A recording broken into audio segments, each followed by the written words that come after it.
نبی کریم صلی اللہ علیہ وسلم نے فرمایا، اللہ تعالیٰ نے کوئی بیماری ایسی نہیں بنائی جس کا علاج پیدا نہ کیا ہو۔ کچھ چیزوں میں یقینی شفا ہے جن میں نمبر 1 شہد ہے، ہنی۔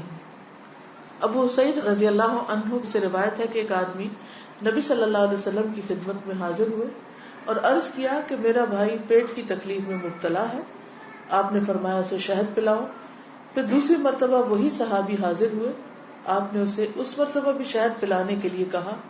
وہ تیسری بار آیا اور عرض کیا کہ میں نے عمل کیا ہے لیکن شفا نہیں ہوئی۔ آپ نے فرمایا اللہ تعالیٰ سچا ہے اور تمہارے بھائی کا پیٹ جھوٹا ہے، اسے پھر شہد پلاؤ۔ چنانچہ انہوں نے پھر شہد پلایا تو اسے تندرستی ہو گئی۔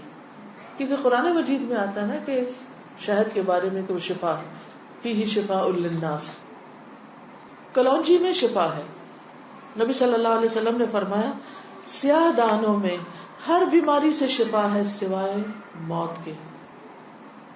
عجوہ کھجور، رسول اللہ صلی اللہ علیہ وسلم نے فرمایا عجوہ جنت کے پھلوں میں سے اور اس میں زہر سے شفا ہے۔ یعنی اگر آپ سمجھتے کہ آپ کے جسم میں آپ کو بلڈ پوائزنس ہو گیا ہے یا ویسے آپ کے اندر بہت ٹاکسنز ہو گئے ہیں تو اس صورت میں بھی آپ اس سے فائدہ اٹھا سکتے ہیں۔ نبی صلی اللہ علیہ وسلم نے فرمایا جو شخص روزانہ چند عجوہ کھجوریں کھا لیا کرے اسے اس دن رات تک زہر اور جادو نقصان نہیں پہنچا سکیں گے۔ بعض جگہ 7 کھجوروں کا ذکر ہے اور بعض اس میں چند دانوں کا ذکر ہے، تو اگر افورڈ کر سکے تو 1 دانہ ہی روز کھا لیں، 3 کھا لیں، 5 کھا لیں، 7 کھا لیں۔ لیکن یہ ہے کہ ایسے شخص کو اگر کوئی زہر بھی دے یا اس پہ کوئی جادو کی کوشش کرے تو اثر نہیں ہوگا۔ اسی طرح برنی کھجور کی قسم ہے۔ رسول اللہ صلی اللہ علیہ وسلم نے فرمایا سب سے بہترین کھجور برنی ہے، وہ بیماری کو دور کرتی ہے اور خود اس میں کوئی بیماری نہیں ہے، یعنی شفا کا ذریعہ ہے۔ پھر زمزم۔ ابو جمرہ کہتے ہیں کہ میں ابن عباس رضی اللہ عنہ سے لوگوں کے بے قابو ہجوم کو دور رکھتا تھا۔ ابن عباس ایک اسکالر تھے، مفسر قرآن، تو لوگ ہجوم کر دیتے تھے ان پر، لیکن کچھ عرصہ نہ جا سکا۔ بعد میں جب حاضر ہوا تو ابن عباس نے مجھ سے اتنے دن نہ آنے کی وجہ پوچھی۔ میں نے عرض کیا کہ مجھے بخار ہو گیا تھا۔ ابن عباس کہنے لگے کہ رسول اللہ صلی اللہ علیہ وسلم نے فرمایا بخار جہنم کی گرمی کے اثر سے ہوتا ہے، اس لیے اسے آب زمزم سے ٹھنڈا کیا کرو۔ یعنی بخار کے مریض کو آب زمزم پلائیں بھی، ماتھے پہ پٹیاں بھی کریں، چھڑکاؤ بھی کریں، کسی بھی طریقے سے اس کو ٹھنڈا کریں زمزم کے ساتھ۔ پھر پانی سے علاج۔ نبی صلی اللہ علیہ وسلم نے فرمایا جب کسی کو بخار ہو جائے تو 3 رات سحری کے وقت اس پر ٹھنڈا پانی بہایا جائے، یعنی صبح ارلی مارننگ۔ اب یہ وقت آپ نے خود مقرر کیا ہے، اس لیے اس وقت کی پابندی کرنا مسنون طریقہ ہوگا۔ بعض اوقات لوگ خود سے خود ایسی چیزیں اپنے لیے لازم کر لیتے ہیں، وہ ٹھیک نہیں۔ پھر ہے گائے کا دودھ۔ عبداللہ سے روایت ہے کہ رسول اللہ صلی اللہ علیہ وسلم نے فرمایا اللہ تعالیٰ نے بڑھاپے کے علاوہ ہر بیماری کا علاج نازل کیا ہے۔ گائے کا دودھ لازمی طور پر استعمال کیا کرو کیونکہ یہ ہر قسم کا درخت چرتی ہے، یعنی جو جانور مختلف درخت چرتے ہیں پھر ان کے دودھ کے اندر اس کا اثر آ جاتا ہے، یعنی وہ ایک طرح سے ان کے دودھ میں بہت ساری میڈیسنز خود بخود شامل ہو جاتی ہیں۔ حجامہ کے ذریعے علاج۔ ابن عباس بیان کرتے ہیں نبی صلی اللہ علیہ وسلم نے فرمایا بہترین دن جس میں تمہیں سینگی لگوانی چاہیے وہ چاند کا 17واں، 19واں اور 21واں دن ہے۔ معراج کی رات فرشتوں کے جس گروہ کے پاس سے بھی میں گزرا اس نے یہی کہا اے محمد صلی اللہ علیہ وسلم سینگی لگوانے کا اہتمام ضرور کرنا، یعنی حجامہ ضرور کروانا۔ فرشتوں کی ہر جماعت نے آپ کو یہی مشورہ دیا۔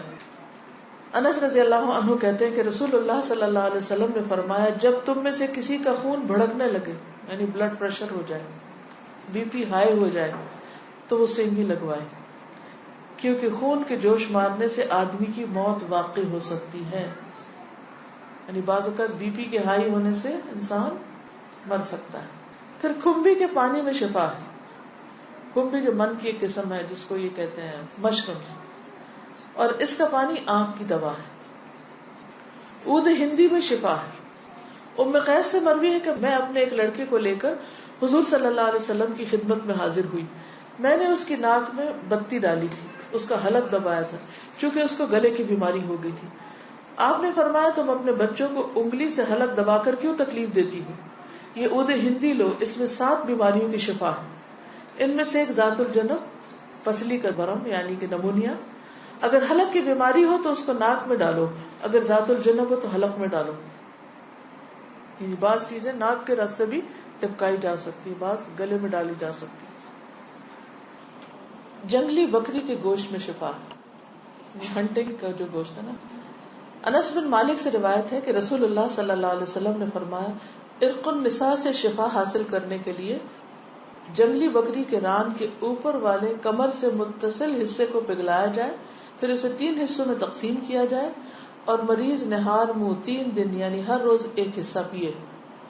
یعنی اس کو سوپ بنایا جائے، پگھلایا جیسے مراد یہ کہ اس کو بالکل اس کو ملیدہ بنا لیا جائے. کون سے حصے کو؟ ران کے اوپر کے حصے کو. تلبینہ. عائشہ رضی اللہ تعالی عنہا بیمار کے لیے اور میت کے سوگواروں کے لیے تلبینہ پکانے کا حکم دیتی تھی اور فرماتی تھی کہ میں نے رسول اللہ صلی اللہ علیہ وسلم سے سنا ہے کہ تلبینہ مریض کے دل کو سکون پہنچاتا ہے اور غم کو دور کرتا ہے. مہندی.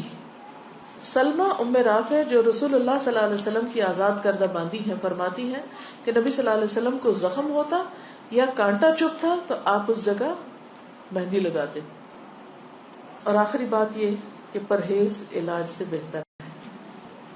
ام المنذر بنت قیس انصاریہ کہتی ہیں کہ رسول اللہ صلی اللہ علیہ وسلم میرے پاس آئے. آپ کے ساتھ علی رضی اللہ عنہ بھی تھے جو ابھی ابھی بیماری سے صحت یاب ہوئے تھے. کچھ نیم پختہ کھجوریں جو پک گئی تھی لٹکی ہوئی تھی. رسول اللہ صلی اللہ علیہ وسلم نے ان کو کھانا شروع کر دیا اور علی بھی کھانے کے لیے کھڑے ہوئے، لیکن رسول اللہ صلی اللہ علیہ وسلم نے یہ کہہ کر منع فرمانا شروع کر دیا کہ رک جاؤ کیونکہ ابھی تک بیماری کی کمزوری باقی ہے. سو وہ رک گئے. میں نے جو اور چکندر کا ایک کھانا تیار کیا اور آپ کے پاس لے کر آئی. رسول اللہ صلی اللہ علیہ وسلم نے فرمایا علی یہ کھاؤ، یہ تمہارے لیے زیادہ مفید ہے. یعنی بیمار کو کچھ چیزیں کھانی چاہیے اور کچھ نہیں کھانی چاہیے. تو اس لیے حکم کیا ہے کہ علاج کرتے رہو. اللہ نے کوئی بیماری ایسی نہیں رکھی جس کا علاج نہ رکھا ہو سوائے موت اور بڑھاپے کے. اسی طرح معالج کو دکھانا چاہیے. جابر بن عبداللہ سے روایت ہے کہ رسول اللہ صلی اللہ علیہ وسلم ایک بیمار کی تیمارداری کے لیے تشریف لے گئے اور فرمایا تم لوگ اس کے لیے کوئی طبیب کیوں نہیں بلاتے؟ انہوں نے کہا اللہ کے رسول صلی اللہ علیہ وسلم آپ بھی ہم کو یہ حکم دیں گے، یعنی آپ بھی کہتے ہیں کہ ہم طبیب کو بلائیں. آپ نے فرمایا اللہ تعالیٰ نے جو بیماری اتاری ہے اس کی دوا بھی نازل کی ہے. تو طبیب یا معالج کو دکھانے کا حکم کیوں ہے؟ اس لیے کہ وہ صاحب علم ہے، صاحب تجربہ ہے، اس کے پاس ایکسپیرینس ہے. تو جب انسان کو کسی بھی چیز کے بارے میں علم نہ ہو تو حکم کیا ہے قرآن کا؟ فَاسْأَلُوا أَهْلَ الذِّكْرِ إِن كُنتُمْ لَا تَعْلَمُونَ. جاننے والوں سے پوچھو اگر تم نہیں جانتے، چاہے کوئی دنیاوی مسئلہ ہو یا کوئی دینی مسئلہ ہو. پہلا کیا ہے؟ توکل، اللہ پہ بھروسہ کہ شفا مجھے دے گا تو وہی دے گا. اور جو بھی کچھ کرے اس میں یہ نہ سمجھے کہ اس چیز کے اندر کوئی چیز ہے وہ اللہ ہی نے ڈالی اس وقت. دوسری چیز ہے دعا کرنا، دعاؤں سے علاج. تیسری چیز صدقہ کرنا. کوئی بیماری آئے تو صدقہ کیا جائے. ہمارے عام طور پر کالے بکرے کا صدقہ کیا جاتا ہے، تو اس کے لیے ضروری نہیں آپ چاہے بکرے کا کریں، چاہے مرغی کا کریں، چاہے کسی چڑیا کا کریں، چاہے کوئی بھی صدقہ کریں، چاہے کھانے کی چیز کا کریں یا کوئی کپڑے کا یا کسی بھی شکل میں. حضرت حسن بصری سے روایت ہے کہ رسول اللہ صلی اللہ علیہ وسلم نے فرمایا داؤ مرضاکم بالصدقہ، اپنے مریضوں کا علاج صدقہ کے ذریعے کیا کرو. یعنی آپ کو کوئی تکلیف ہوئی فوراً جا کے صدقہ نکال دو. تیسری چیز کتاب اللہ سے علاج، یعنی قرآن مجید شفا ہے. اور یہ کہاں سے پتہ چلتا ہے؟ خود قرآن مجید سے ہی پتہ چلتا ہے. وَنُنَزِّلُ مِنَ الْقُرْآنِ مَا هُوَ شِفَاءٌ وَرَحْمَةٌ لِّلْمُؤْمِنِينَ وَلَا يَزِيدُ الظَّالِمِينَ إِلَّا خَسَارًا. اور ہم قرآن میں جو کچھ نازل کرتے ہیں وہ مومنوں کے لیے تو شفا ہے اور رحمت ہے، مگر ظالموں کے خسارے میں ہی اضافہ کرتا ہے. تو قرآن مجید میں جو کچھ ہے وہ سارے کا سارا شفا ہے. لیکن یہ جو کسی پہ خود سے پابندی خود ساختہ لگا دینی ہے نا کہ 300 بار پڑھو یا 1000 بار پڑھو یا رات کے وقت پڑھو یا صبح کے وقت پڑھو یا عشاء کے بعد پڑھو، وہ بعض اوقات لوگوں کو بلا وجہ کی مشقت میں مبتلا کرنا ہوتا ہے. اور نبی صلی اللہ علیہ وسلم کی سنت سے اس کا کوئی ثبوت نہیں کہ آپ نے صحابہ کو کوئی خاص نمبر بتایا ہو اور یہ کہا ہو کہ یہ اس وقت میں بیٹھ کے پڑھو یا اندھیرا کر کے پڑھو یا پانی کے کنارے پہ جا کے بیٹھ کے پڑھو. یہ پھر خود ساختہ پابندیاں ہو جاتی ہیں اور لوگ بھی ڈرنے لگتے ہیں کہ اگر یہ 41 دن نہ پڑھی یہ چیز تو کام نہیں ہونے کا. نہیں، اللہ تعالیٰ تو ایک دفعہ سے بھی سنتے ہیں. لا الہ الا انت سبحانک انی کنت من الظالمین. اصل چیز ہے کہ اخلاص اور شوق کے ساتھ انسان پڑھے. صرف اس کو ایک رٹو طوطے کی طرح رٹتے رہتے ہیں، پڑھتے رہتے ہیں، نہ کوئی یقین ہوتا ہے، نہ کوئی روح ہوتی ہے اور نہ ہی کوئی سمجھ ہوتی ہے کہ کیا پڑھ رہے ہیں. یہ ٹھیک نہیں. اسی طرح غیر شرعی علاج سے بھی پرہیز کرنا چاہیے. قیس بن سکن اسدی کہتے ہیں کہ عبداللہ بن مسعود نے اپنی بیوی کو دیکھا کہ اس نے خسرے کی بیماری کی وجہ سے تعویذ پہنا ہوا تھا. خسرہ کی بیماری معلوم ہے، جو سارے جسم کے اوپر وہ دانے آ جاتے ہیں. آپ نے اسے سختی سے کاٹا اور کہا کہ عبداللہ کی آل شرک سے بیزار ہے. ہم نے رسول اللہ صلی اللہ علیہ وسلم سے یہ بات بھی یاد کی ہے کہ بلا شبہ جھاڑ پھونک، تعویذ اور محبت کا جادو شرک ہے. یعنی کسی کو مسخر کرنے کے لیے جادو کرنا، کوئی ایسے ٹوٹکے کرنا، وہ بھی شرک میں آتا ہے. یعنی بعض خواتین ہوتی ہیں نا، وہ اپنے شوہر کا دل جیتنے کے لیے بابوں کے پاس چلی جاتی ہیں، وہاں سے کچھ عملیات کرواتی ہیں، تو یہ شرک میں آ جاتا ہے. اسی طرح کوئی چیز باندھ کے اسے گلے میں لٹکا لینا، یہ بھی درست نہیں. اس کو پڑھنا چاہیے. اور شرک یا دم جو ہے یہ سب کچھ پھر شرک میں شامل ہو جاتا ہے. اسی طرح حرام ادویات بھی منع ہے. نبی صلی اللہ علیہ وسلم نے حرام ادویات کے استعمال سے منع فرمایا ہے. ابو ہریرہ سے روایت ہے، سنن نبی داؤد. آپ نے فرمایا جس نے حرام چیز کے ساتھ علاج کیا اللہ تعالیٰ اس کے لیے اس میں شفا نہیں رکھے گا. یعنی حرام شفا نہیں دیتا، وہ مزید کسی بیماری کو بڑھانے کا ذریعہ بن جاتا ہے. آج کل آپ دیکھیں کہ کتنا زیادہ سائیڈ ایفیکٹس کے بارے میں آپ سنتے ہیں. تو بعض اوقات ایسی دوائیاں جو ایک مرض کو بظاہر کیور کرتی ہیں، وہ اپنے ٹاکسنز اور جگہوں پر اتنے زیادہ پیدا کر دیتی ہیں کہ جس سے ایک مرض جاتا ہے تو ایک اور نکل آتا ہے، وہ مکمل شفا نہیں ہوتی. الکوہل سے علاج کرنا منع ہے. بعض لوگ کھانسی وانسی میں وہ دیتے ہیں نا برانڈی، اور کہتے ہیں بس ایک چمچہ بچے کو پلا دو تو ٹھیک ہو جائے گا. چاہے اس سے وہ ٹھیک ہو بظاہر، لیکن وہ مزید مرض پیدا کرنے والی، وہ شفا کا ذریعہ نہیں بلکہ بیماری ہے.